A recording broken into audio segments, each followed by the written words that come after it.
दोस्तों, बिहार में नीतीश कुमार का स्पीकर नहीं बनेगा बल्कि भाजपा अपना स्पीकर बनाएगी और नीतीश कुमार चाहकर भी कुछ नहीं कर सकते हैं। पहले भाजपा ने गृह विभाग छीना और अब भाजपा स्पीकर की कुर्सी छीनने की पूरी तैयारी कर चुकी है। क्या कुछ चल रहा है चंद्रकांत जी? अब भाजपा ने पूरी प्लानिंग बना ली एक तरीके से कि स्पीकर उनका होगा।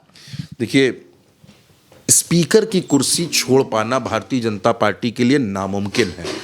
इससे पहले जो सरकार चल रही थी जिसमें बीजेपी और नीतीश मिलकर सरकार चला रहे थे, उसमें भी स्पीकर जो थे वो बीजेपी के थे, नंद किशोर यादव के बाद अब जब ये नई सरकार बन गई है, मुख्यमंत्री सामने हैं, आपके तमाम विभागों का बंटवारा हो चुका है और 1 दिसंबर से सत्र की शुरुआत होनी है। 1 दिसंबर से शीतकालीन सत्र शुरू हो रहा है और जाहिर सी बात है कि पहले ही दिन स्पीकर का इलेक्शन होगा, क्योंकि स्पीकर का चयन होता है।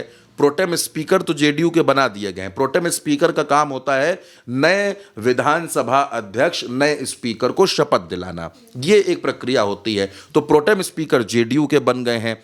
अब ऐसे में सवाल यह है कि स्पीकर कौन बनेगा। तो नीतीश कुमार दरअसल ये चाहते हैं कि जब गृह विभाग उनके पास नहीं है, इतना महत्वपूर्ण विभाग जो 20 साल में पहली बार नीतीश के पास नहीं है, तो कम से कम स्पीकर की कुर्सी उनके पास होनी चाहिए। क्योंकि आप ये समझ सकती हैं, दर्शक भी इस बात को जानते हैं कि विधानसभा में स्पीकर की भूमिका बहुत बड़ी होती है, कोई छोटी भूमिका नहीं है। तमाम जो विधायकों से जुड़े मसले होते हैं, जो फैसले होते हैं, उसमें स्पीकर का सीधे सीधे दखल होता है। इसी वजह से नीतीश कुमार ये चाहते हैं कि स्पीकर उनका बने। भारतीय जनता पार्टी चाहती है स्पीकर उनका बने। भारतीय जनता पार्टी में 2 से 3 नामों पर मंथन भी चल रहा है। प्रेम कुमार का नाम है, रेणु देवी का नाम है, गायत्री देवी का नाम है। इधर नीतीश चाहते हैं कि स्पीकर उनका बने। भाई, नीतीश को मिला क्या बिहार में? सिर्फ वित्त विभाग, इसके अलावा कोई बहुत महत्वपूर्ण विभाग उनके पास नहीं है। गृह विभाग सम्राट चौधरी ले गए। इसके अलावा जितने महत्वपूर्ण विभाग थे, स्वास्थ्य की बात कर लीजिए, मंगल पांडे पा गए। सूचना प्रौद्योगिकी की बात कर लीजिए, श्रेयसी सिंह पा गई। इसके अलावा जो खान विभाग, भूतत्व विभाग, ये जो इस तरीके के विभाग थे, वो आपके विजय सिन्हा जी पा गए। पीडब्ल्यूडी भी बीजेपी लेकर के चली गई, आवास विकास लेकर के चली गई। तो बचा क्या यहाँ पर नीतीश के पास? सिर्फ वित्त विभाग और वो मुख्यमंत्री, बस इतना। इसलिए नीतीश कुमार चाहते हैं कि स्पीकर उनका हो, क्योंकि स्पीकर के हाथों में बहुत कुछ होता है। मान लीजिए पाला बदल का खेल हो जाए, विधायक इधर से उधर हो जाए, तो कौन सा सदस्य योग्य है, कौन सा सदस्य अयोग्य है? अयोग्य का मतलब होता है सदस्य चली जाएगी। ये फैसला भी स्पीकर के हाथों में है। महाराष्ट्र में हम देख चुके हैं स्पीकर की ताकत क्या होती है। तो अब बिहार में नीतीश ये चाहते हैं कि स्पीकर उनका होना चाहिए, क्योंकि अगर स्पीकर उनका नहीं होगा तो भारतीय जनता पार्टी का जो दबाव है वो और ज़्यादा बड़ा हो जाएगा जेडीयू के ऊपर।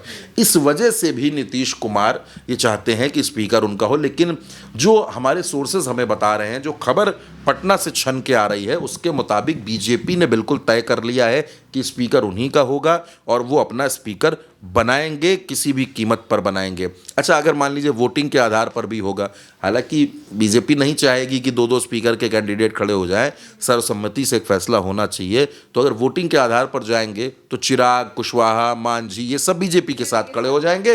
नीतीश कुमार के हाथ में कुछ नहीं लगने वाला है। नीतीश चाहते हैं कि एक सहमति बन जाए और स्पीकर की कुर्सी हमको मिल जाए।